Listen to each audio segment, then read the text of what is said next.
दिलगिरी व्यक्त केली, ही माझ्यासाठी पण चांगली भावना आहे. पण मग जीवाला धोका असल्याचं का वारंवार सांगतात आव्हाड?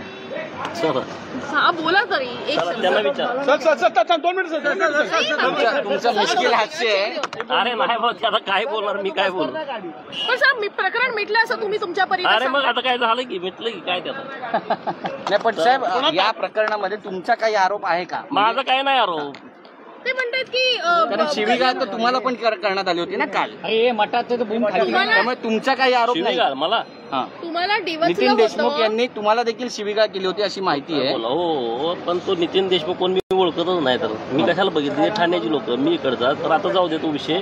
मी माझ्या पद्धतीनं तुमच्या मीडियाच्या समोर पण या विधानसभेच्या प्रांगणामध्ये जी घटना घडली त्याच्याबद्दलची भूमिका मांडलेली आहे. आता अध्यक्ष महोदयांच्याकडे पण जाऊन भूमिका मांडली. चलो थँक्यू. काय दादा यार, अरे मुद्दाहून केलं काय? अरे काय यार, बाईट मी झाला ना आपला. मी एक परसेप्ट केलं की तू आहे माझ्यासोबत.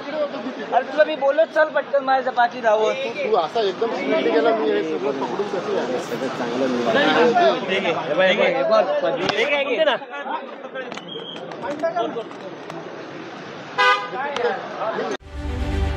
रत्नागिरी 24 न्यूज चॅनलला आताच सबस्क्राईब करा आणि शेअर करायला विसरू नका.